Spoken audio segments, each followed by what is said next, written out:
உண்மையிலேயே பாண்டிச்சேரியில ஒரு கல்லூரிக்கு என்னை பேச அழைத்தார்கள். நான் கார்ல போயிட்டு இருக்கேன்.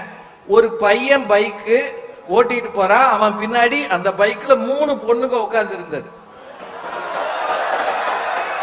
எனக்கு பார்த்து விட்டு ஒரு தகப்பனாக நான் பதவி அதுக்கு மேல உட்கார முடியாது. அதனால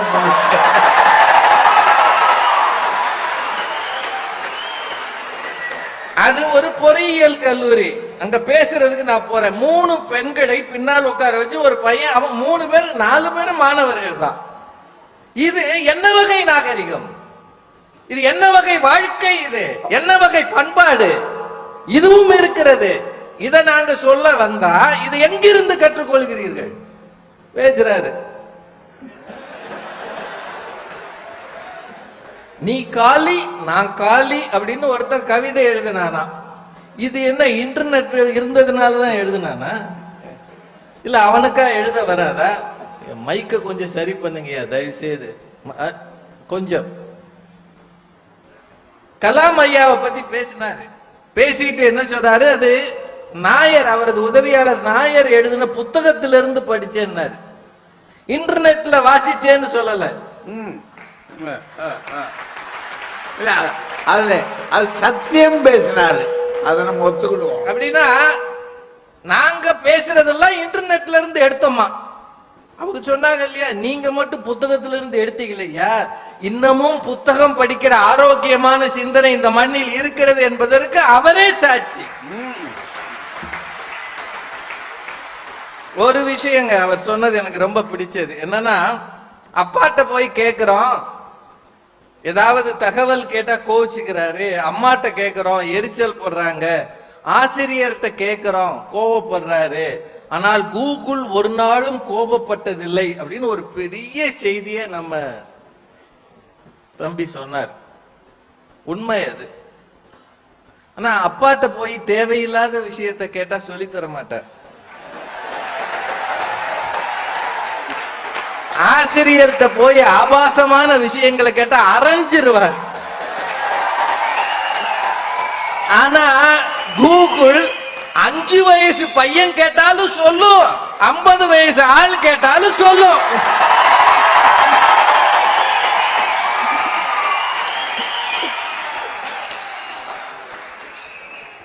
பிறந்த குழந்தைக்கு பால் தர வேண்டும், பிரியாணி தரக்கூடாது என்று பார்ப்பவள் தான் தாய்.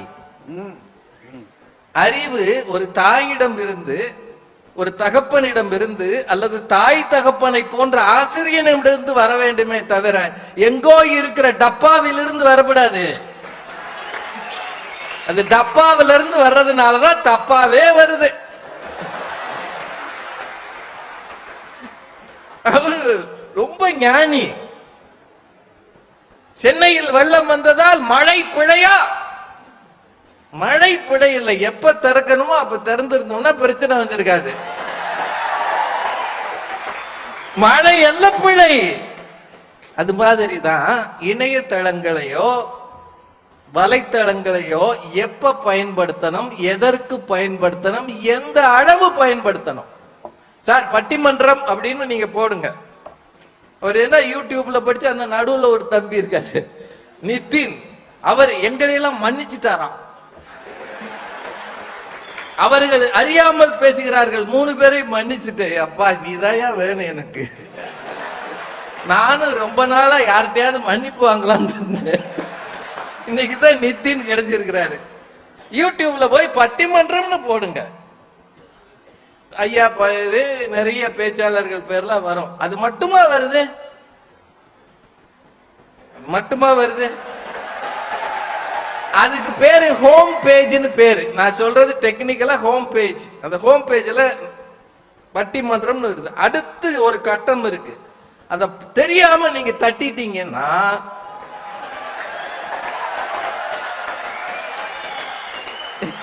இது இவ்வளவு விஷயம் தெரிஞ்சு போச்சு. இல்ல, இதுல என்ன நெருக்கடி இருக்கு? இவ்வளவு இப்ப நம்ம தெரியாம இன்னொரு அந்த இதை பண்ணிட்டு இருக்கோம், தெரியாம தட்டிட்டோம்னு வைங்க, பின்னாடி நம்ம வீட்டு ஆட்கள் நம்மளை பார்த்துட்டாங்கன்னா உங்க கேரக்டரே தப்பா பேசிடுவாங்க. நான் சொல்றது தயவுசெய்து சரியா புரிஞ்சுக்கங்க. ஒண்ணு இல்ல, வீட்டுக்காரம்மாவே வந்து பாக்குதுன்னு வைங்க, அந்த அம்மா என்ன நினைக்க, என்ன இந்த மனுஷன் சின்ன மனுஷனா இருக்கான் நினைக்குமா நினைக்காதா? நினைக்கும்.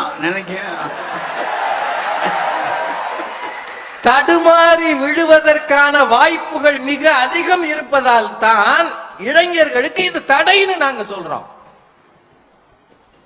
என்னவோ ஒவ்வொருத்தரும்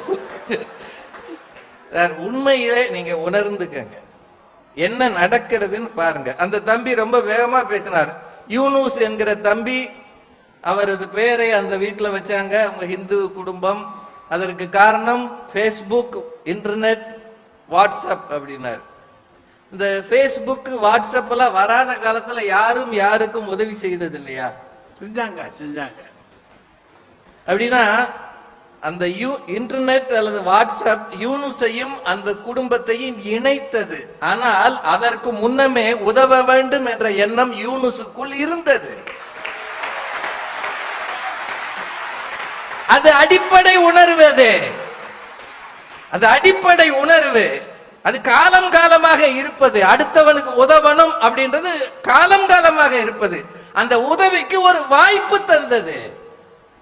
அப்போ ஒரு வளர்ந்த வளர்ப்பு சரி, அதைத்தான் நீங்க பார்க்கணுமே தவிர வாட்ஸ்அப்ல அது மட்டுமா வந்துச்சு. சென்னையில 2வது நாள் இந்த நிகழ்ச்சி நடந்து, அதாவது ஏரி உடைஞ்சி 2வது நாள் தண்ணி எல்லாம் போய் 2வது நாள் திடீர்னு சாயந்தரம் செம்பரம்பாக்க ஏரி உடைஞ்சிருச்சுன்னு ஒரு வாட்ஸ்அப் வதந்தி வந்ததா இல்லையா? அதாவது நைட்டியோட தெருவில் ஓடிடுச்சு. சில ஆளு பைக்ல ஏறி வீட்டுக்காரம்மா அம்மாவை விட்டுட்டு வீட்டுக்காரம்மா மட்டும் பைக்ல வச்சு ஓட்டிட்டு போயிருக்கான். ஏரி உடைஞ்சா எங்க போனாலும் தப்பிக்க முடியாதுன்னு தெரியவே இல்லாம பைக்ல ஓடி இருக்காங்க. வதந்திகளும் வாட்ஸ்அப்பில் வருகிறது. கேரளாவை உலுக்கிக்கிட்டு இருக்கே ஒரு விஷயம், முதலமைச்சர் வரைக்கும் கேரளாவில் பிரச்சனை பண்ணிக்கிட்டு இருக்கே வலைத்தளங்கள் அதுக்கு காரணம். என்ன நடக்குதுன்னே தெரியாம அவர் ஐயாவை கேட்கிறார், தம்பி நீங்கள் நல்லவரா கெட்டவரா?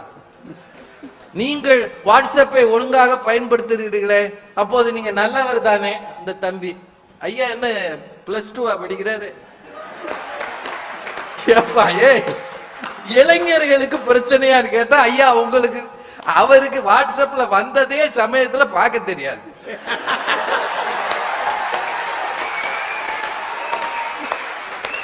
என்கிட்டயோ பாரதி மேடத்திட்டயோ இல்ல அவர் பேரங்கிட்டயோ அது என்னன்னு பாடுறான்னு சொல்லுவாரு. அவர் இத பார்த்து கெட்டு போவாருன்னு நித்தின் சொல்றாரு. அமேசான்ல புக்கு கிடைக்குது இல்ல, உண்மை அதெல்லாம் வருது. ஆனா நிறைய பேர் இன்டர்நெட்ல பணம் கட்டினா செங்கல் வருது. அது எதுக்கு? செங்கல், மண்ணு இதெல்லாம் அனுப்பி விட்டுறாங்க. இன்னொன்னுங்க, ஒரு விஷயம் மட்டும் அவங்க இந்த தம்பி சொன்னதுல ஒரு நல்ல பாயிண்ட் சொன்னாரு. இப்ப நான் வேலைக்கு போறேன், பேங்க்ல வேலை இன்னும் பாக்குறேன். நான் 30 வருஷம் சர்வீஸ் பண்ணி வாங்கின சம்பளம் இருக்கு இல்லையா, அதை என் பையன் முதல் மாசத்திலே வாங்கிட்டான். அது ஐடி ஃபீல்டுனால. அவர் சொன்னார்ல லட்ச லட்சமா சம்பாதிக்கிறோம்னு. ஆனா அவர் இன்னொன்னு சொன்னாரு, எங்க அப்பா இப்பதான் ஒரு கார் வாங்கினாரு, ஆனா எங்க அண்ணன் சீக்கிரமே வாங்கிறான். ஒரு தலைமுறை எப்படி இருந்ததுன்னா, கொஞ்சம் கொஞ்சமாக சிறுக சிறுக சேர்த்ததை வைத்து வாழ வேண்டும் என்று ஒரு தலைமுறை இருந்தது. ஆனால் ஐடி மாதிரி வந்த பிறகு வந்த உடனேயே எதிர்காலத்தை நினைத்து கடன் வாங்கி ஆடம்பரமாக வாழ வேண்டும் என்று ஆகி இருக்கிறது. ஐடில நம்ம தம்பி இருக்கிறாரு, அவர் தலையில எவ்வளவு கடன் இருக்குன்னு அவருக்கே தெரியுமா? ஏன்னா அத்தனை கார்டு வச்சிருக்கிறாரு. ஐடில வேலை பார்க்கறீங்கன்னா கார் லோன் கொடுக்குறான், வீட்டு லோன் கொடுக்குறான், கல்யாணத்துக்கு லோன் கொடுக்குறான், கொடுத்ததை வாங்கிறான். எனக்கு 50 வயதில் வராத வியாதிகள் இன்றைய ஒரு இளைஞனுக்கு 28 வயதில் வருகிறது. ஏன்? அவன் தூங்குறது இல்ல, ராத்திரி பூரா முழிச்சிருக்கான், ஆந்தையோட அலைகிறான். பேசுறீங்க ஐடி ரொம்ப உண்மைங்க. ஒரு சில விஷயங்கள் இன்றைய இளைஞர்களுக்கு கவனச்சிதறல் அதிகம். இந்த கவனச்சிதறலுக்கு எது காரணம் என்றால் அவன் கையில் இருக்கக்கூடிய மொபைல் போன், வலைத்தளங்கள். இது இது இல்லைன்னு சொல்ல முடியாது. ஒருவேளை அது முழுக்க மகிழ்ச்சி தருகிற வளர்ச்சிக்கு உதவுகிற விஷயமாக இருந்தால் பல கல்லூரிகளும் பள்ளிகளும் மொபைல் போன் இன்டர்நெட் யூசேஜுக்கு பள்ளியில தடை விதிக்கிறார்களே ஏன்? அண்ணா யூனிவர்சிட்டியிலே மொபைல் போன் கொண்டு வரக்கூடாதுன்னு ஒரு முறை போட்டாங்க சட்டம். மொபைல் போன்ல கொண்டு வராதீங்கன்னு சட்டம் போடுறாங்க சில கல்லூரிகளை. ஏன்? என்ன படம் எடுக்கிறோம்னு தெரியலையா? அந்தரங்கமாக இருக்க வேண்டிய அத்தனையும் இன்டர்நெட்ல ஏற்றி விடுவது இருக்கா இல்லையா? குடும்பங்கள் பல சிதைந்து போகிறது உண்மையா இல்லையா? எதை எடுத்தாலும் சார், சமூக பிரச்சனைகள் பெருகி வரும்போது அரசாங்கமே வாட்ஸ்அப்பை தடை செய்கிறது சில பகுதிகளில். அதையும் பார்த்துக்கங்க. ஒன்னே ஒன்று மட்டும் சொல்லி நிறைவு செய்கிறேன். அந்த தம்பி ஒன்னு சொன்னார், பட்டிமன்றம் பேசுறதுக்கு பாயிண்ட் எல்லாம் நாங்க இன்டர்நெட்ல தான் எடுத்தோம்னு. நித்தின், ஆமா, இதுக்கு முன்னாடி பட்டிமன்றம் நடந்ததே இல்லை. இல்ல இல்ல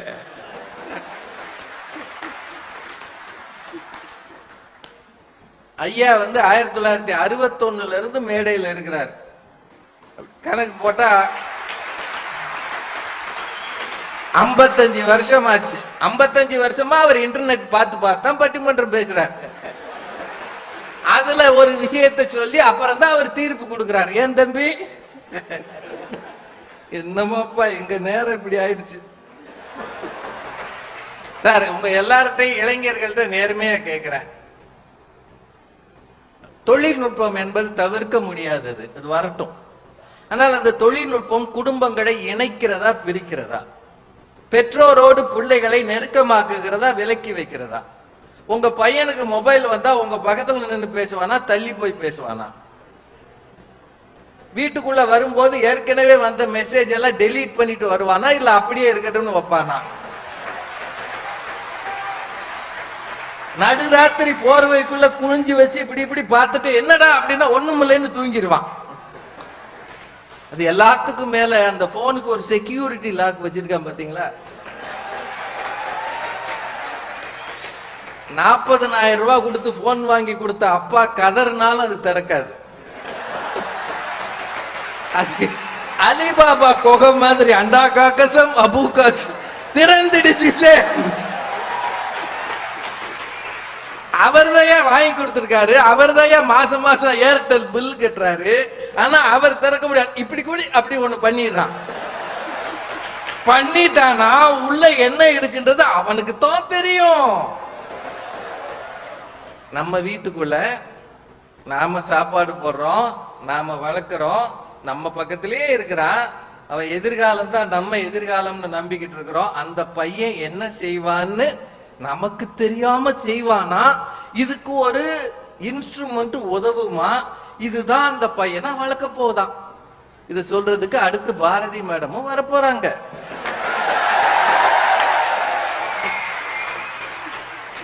திருவள்ளுவர் கூடா நட்பு அப்படின்னு ஒரு அதிகாரம் போட்டார். கூடா நட்பு, அந்த நட்பை கூட வைப்பது Facebook.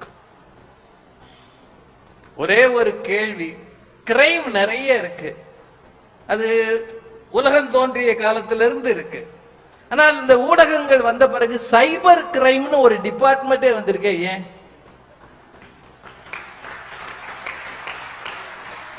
சார்? உங்களுக்கு வெளிப்படையா சொல்லி ஆகணும். பெரிய பணக்கார வீட்டு பிள்ளைகளே, படிக்கிற பிள்ளைகள் சின்னதா ஒரு படம் எடுத்து அந்த குடும்பத்தையே ரோட்ல கொண்டாந்து நிறுத்திடுறாங்க தெரியுமா? வைத்தறிச்சலா இருக்குங்க.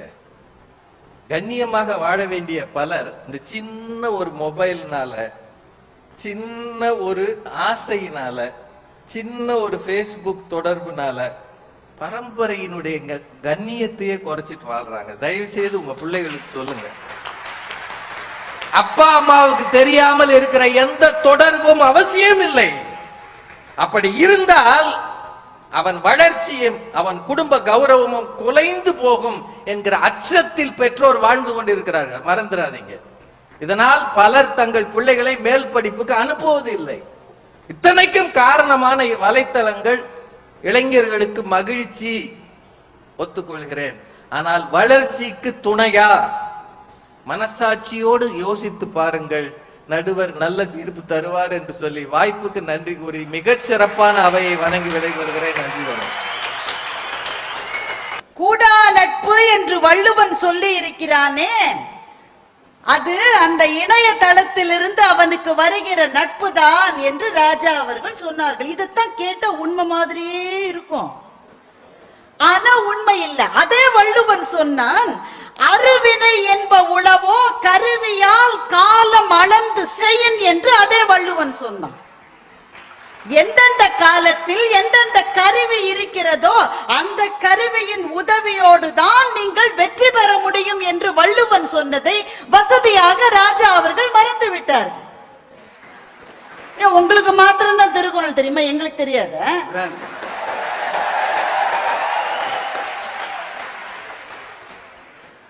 அருள் பிரகாஷ் வந்து சொன்னாரு, யாருக்கு சைக்கிள் ஓட்ட தெரியும், யாருக்கு நீச்சல். இவர் உடனே, அவர் ஒரு ஆசிரியர் என்பதை நிரூபித்து விட்டார். இவர் உடனே சொல்றார், யார் யாருக்கு சாப்பிட தெரியும் நீங்கள்லாம் கை தூக்குங்க. அதற்கு பிறகு சொல்லுகிறார், சாப்பாட்டுல ஒத்த சரியா சாப்பிடணும், நேரத்துக்கு சாப்பிடணும், பகிர்ந்து சாப்பிடணும், இதை சொல்லிக் கொடுப்பதுதான் சரியான கல்வியா இருக்க முடியும். அதையே நான் வச்சுட்டு பேசுறேன். இப்போ ஒருவனுக்கு சரியாக சாப்பிட தெரியவில்லை, பகிர்ந்து சாப்பிட தெரியவில்லை, நேரத்துக்கு சாப்பிட தெரியவில்லை. உடனே ராஜா என்ன சொல்லுவார்? பார்த்தீர்களா, இவனுக்கு தெரியவில்லை, அதனால் சாப்பாடு ஒரு மனிதனுடைய வளர்ச்சிக்கு தடை என்று ராஜா சொல்லுவாரா?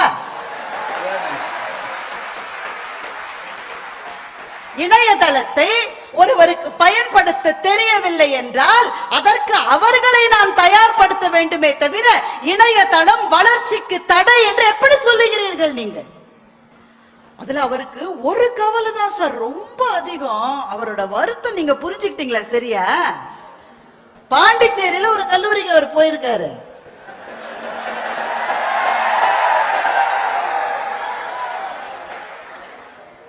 என்னவோ லேபுக்கு டைம் ஆயிருக்கலாம், வைவா ஓசிக்கு டைம் ஆயிருக்கலாம், கிளாஸுக்கு டைம் ஆயிருக்கலாம்.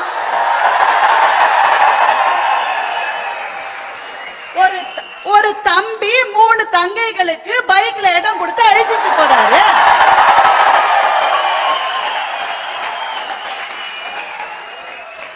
உங்களுக்கு என்ன சார் பொறாம? அதுல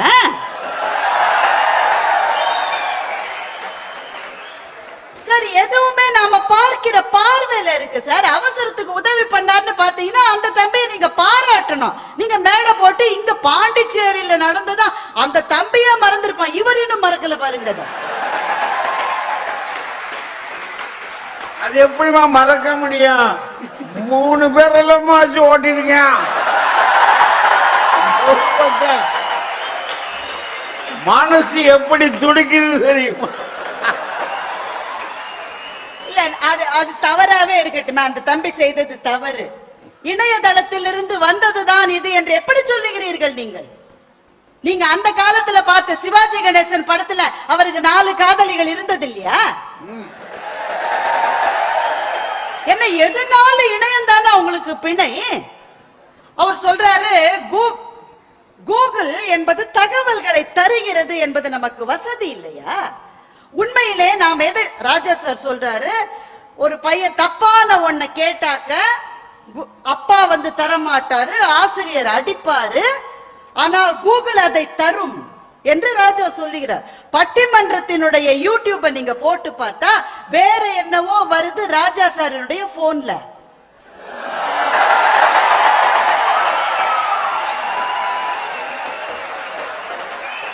இல்ல சார், நான் நேர்மையா ஒன்று சொல்றேன். வாழ்க்கையிலும் சரி இணையத்திலும் சரி, இணையத்திலும் சரி, நீங்கள் எதை தேடுகிறீர்களோ அதைத்தான் பெறுகிறீர்கள். நான் எதை தேட வேண்டும் என்ற தெளிவு யாரிடம் இருக்கிறதோ அவர்களுக்கு இணையம் எந்த நாளும் உதவிதான் செய்யும். கூகுள் கேட்டால் கிடைக்கிறது என்றால் வேறு வழி இல்லை, எங்களுக்கு வேற வழி இல்லை. சரி, இங்க பிசிக்ஸ் ஸ்டூடெண்ட்ஸ் எவ்வளவு பேர் இருக்கீங்க? ஸ்பெக்ட்ரோமீட்டர்னு ஒரு எக்ஸ்பெரிமெண்ட் நீங்க பண்ணிருப்பீங்க. எந்த காலத்திலேயாவது உங்களுக்கு 7 கலர் வந்திருக்காதுல்ல? எந்த காலத்திலேயாவது? அட்டெண்டர் உதவி செஞ்சா மாத்திரம்தான் வரும் அது. இப்போ சில விஷயங்கள் வகுப்புகளிலே தெளிவு செய்வதற்கான நேரம் இன்றைய கல்வி திட்டத்தில் ஆசிரியர்களுக்கு முழுமையாக இல்லை. எல்லாருக்கும் புரிஞ்சிச்சான்னு அந்த ஆசிரியர் முழு மனசோட தான் கேட்கிறார். அவருடைய உழைப்பை நான் பாராட்டுகிறேன். ஆனா புரியாதவன் எத்தனை பேர் எழுந்து நின்று எனக்கு புரியலன்னு சொல்லுகிற சூழல் இன்றைக்கு இருக்கிறது. சுழிச்சிருவாரம்மா. ஆமா, ஒண்ணு சில ஆசிரியர்கள் யாராவது சந்தேகம் கேட்க எழுந்த சில ஆசிரியர்கள், அப்துல் ஹக்கீம் காலேஜில் அப்படி ஒரு ஆசிரியர் கூட கிடையாது. சில ஆசிரியர், வெளியில இருக்கிற சில ஆசிரியர்கள் டவுட் கேட்க எந்திரிச்சோம், உட்காரு, எல்லாருக்கும் புரிஞ்சிருச்சு, உனக்கு மாத்திரம் புரியலையா என்றால் அந்த மாணவன் வாழ்க்கையில் இனிமேல் கேள்வி கேட்க எழுந்திருக்கவே முடியாது என்பதை அந்த ஆசிரியர் உறுதிப்படுத்துகிறார். என்ன செய்வான்? அப்பா அம்மாவுக்கு எல்லாம் தெரியுமா? ஃப்ரெண்ட்ஸ் கிட்ட டவுட் கேட்டாக கேலி செஞ்சு கொன்னுடுவான். எத்தனை நண்பர்களிடம் சந்தேகம் கேட்க முடியும்? மனசாட்சியை தொட்டு சொல்லுங்கள். அதுவும் ஒருவேளை நீங்க அவனை விட மார்க் ஜாஸ்தி வாங்கிட்டீங்கன்னு தெரிஞ்சிருச்சுன்னா உடனே எளிமையாயிருவான். இப்போ எங்களுக்கு வேற வழி இல்ல, நாங்க கூகுளுக்கு தான் போனோம். அங்க போய் எப்படி ஸ்பெக்ட்ரோமீட்டர் எக்ஸ்பெரிமெண்ட் வந்து சரியா பண்ணுவது என்பது 3 டைமென்ஷனல் பிக்சரோட அங்க இருக்கு. ஆர்கானிக் கெமிஸ்ட்ரியில கோவேலன்ட் பாண்ட்னா என்னன்னு ஒப்புரான சத்தியமா யாருக்குமே புரியாது. சார் வகுப்புல சொல்லி கொடுக்கலாம், ஆனா அது ஒரு ஆரம்பம் தான். கல்வி என்பது ஒரு சாக்கு பைக்குள் பொருட்களை திணிப்பதல்ல, அது ஒரு தீபத்தை தூண்டி விடுகிற வேலை. எங்களுக்கு சந்தேகங்கள் வந்தால் நாங்கள் எங்கே செல்லுவது? நேற்றைய தலைமுறைக்கு சந்தேகம் வந்தால் என்ன செய்வார்கள் தெரியுமா? புரியல, அப்படியே மனப்பாடம் பண்ணி அப்படியே வாந்தி எடு பேப்பர்ல. இன்றைய தலைமுறை இளைஞன் புரியலன்ற சொல்லை ஏற்றுக்கொள்ள மாட்டான். நான் தேடுகிறேன் என்று அவன் கிளம்புகிறான். நல்ல விஷயத்தை தேடுகிற அவனுக்கு கூகுள் உதவி செய்கிறது. மாதா பிதா குரு தெய்வம் என்பது போன தலைமுறை, மாதா பிதா கூகுள் தெய்வம் என்பதுதான் இந்த தலைமுறை.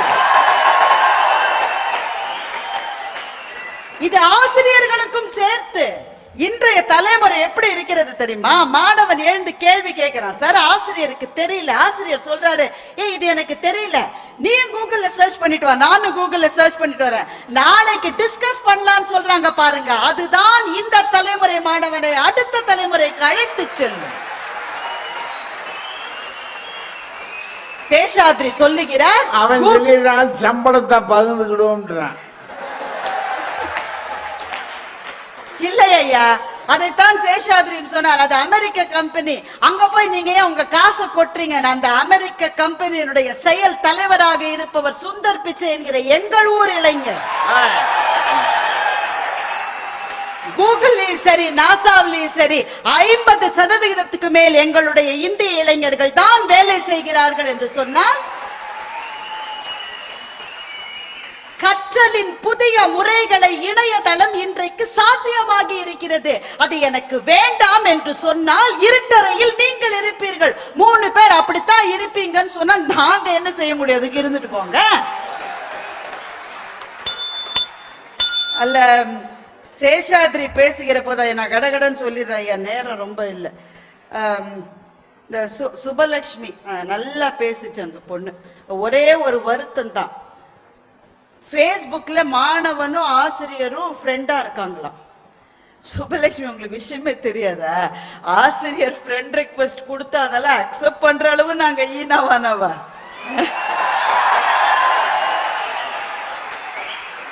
இல்ல ஹசீன் படத்தை வச்சிருக்காங்க, த்ரிஷா படத்தை வச்சிருக்காங்க. பாவம் ரொம்ப அவுடேட்டட் பொண்ணு. ஹசீனுக்கு கல்யாணம் ஆயிடுச்சு, த்ரிஷாவுக்கு கல்யாணம் ஆக போகுது. எந்த ஹீரோயின் படத்தை ப்ரொஃபைல் பிக்சரா வச்சிருக்காங்கன்னு உங்களுக்கு தெரியும்னா உங்க பக்கத்துல இருக்கிற உங்க அணித்தலைவரை கேட்டு பாருங்க. அவர் தான் எல்லா புது ஹீரோயினுக்கும் அப்பாவா நடிச்சிட்டு இருக்காரு.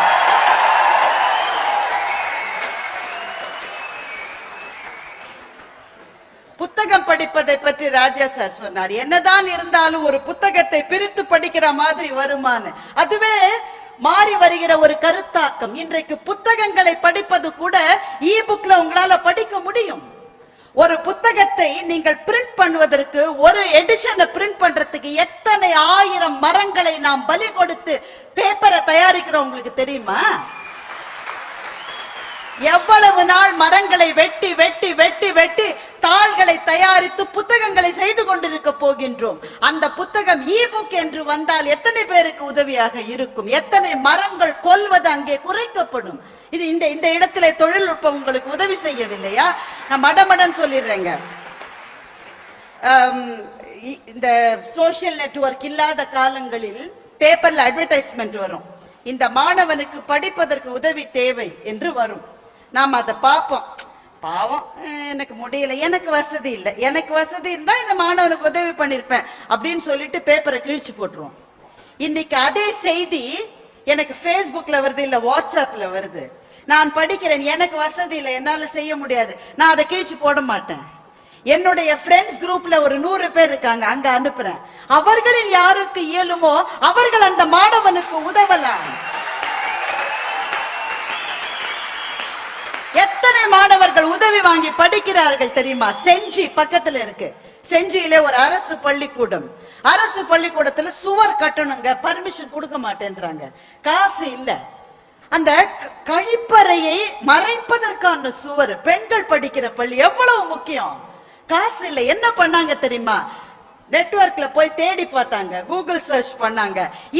இந்த பிரச்சனை இருக்கிற வேற பள்ளி கல்லூரியில எப்படியா சால்வ் பண்ணிருக்காங்களான்னு அவர்களுக்கு தெரிய வந்தது. ஆப்பிரிக்க நாட்டிலே இந்த மாதிரியான ஒரு இடர் வந்த போது நம்ம யூஸ் பண்ணிட்டு தூக்கி போறோமே பெட் பாட்டில்ஸ், இந்த பிளாஸ்டிக் பாட்டில் இருக்கே, அந்த பிளாஸ்டிக் பாட்டில்களை வைத்துக் கொண்டே சுவர் அமைக்கிற முறை ஒன்று இருக்கிறது என்று தெரிய வந்து இன்றைக்கு அந்த செஞ்சி பள்ளிக்கூடத்தில் 30 அடிக்கு அந்த சுவரை அமைத்திருக்கிறார்கள். அதுதான் அந்த மாணவிகளுக்கு இன்றைக்கு பாதுகாவலாக இருக்கிறது.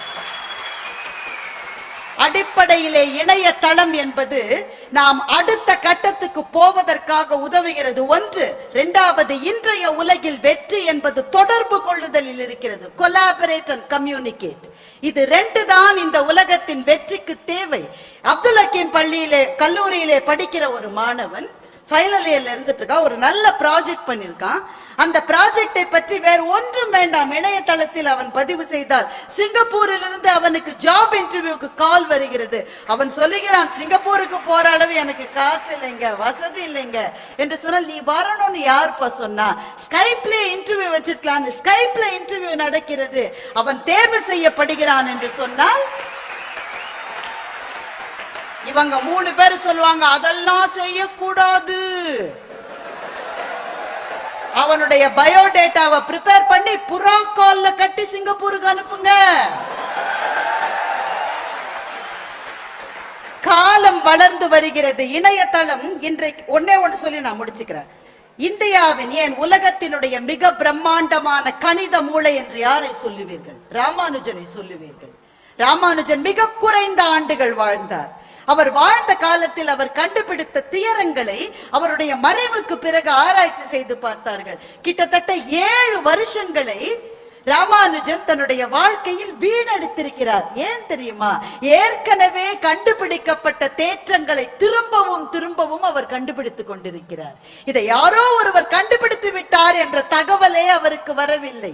ஆனால் இன்றைக்கு பிசிக்ஸ் படிக்கிறவங்க, பயோடெக்னாலஜி படிக்கிறவங்க, காமர்ஸ் படிக்கிறவங்க, பிசினஸ் அட்மினிஸ்ட்ரேஷன் படிக்கிறவங்க, இந்த நிமிஷத்தில் உலகத்தில் அந்த துறை எப்படி வளர்ந்து கொண்டிருக்கிறது என்பதை உங்கள் விரல் நுனியில் உங்களால் பார்க்க முடியும் என்று சொன்னால், இன்னொரு முறை ராமானுஜன் போல தன்னுடைய விலை மதிப்பில்லாத நேரங்களை இனி எந்த இந்திய பிரம்மாண்டமான விஞ்ஞானியும் இழந்துவிட மாட்டான் என்பதை இணையதளம் உறுதிப்படுத்துகிறது என்றால், பெருமக்களை, எதோடு வேண்டுமானாலும் சண்டை போடலாம், தொழில்நுட்பத்தோடு சண்டை போடவே முடியாது. அதில் குப்பை இருக்கிறது, ஆபாசம் இருக்கிறது என்று சொன்னால் அது அதிலே நதி பிரவாகமாக ஓடுகிற கங்கையிலே குப்பைகள் அடித்து கொண்டு வருகிற போது கங்கை மாசுடைத்தது, இனிமேல் அது எங்களுக்கு தேவையில்லை என்று எந்த இந்தியனும் சொல்ல மாட்டான். அப்படித்தான் பெருகி வருகிற தொழில்நுட்பத்தை மாணவர்கள் கை கொண்டு மென்மேலும் உயர்ந்து இந்த கல்லூரி வரலாற்றில் தங்களுடைய பொன்னேடுகளை பொறிக்க வேண்டும் என்று வேண்டி விரும்பி கேட்டுக்கொண்டு விடைபெறுகிறேன். நன்றி, வணக்கம்.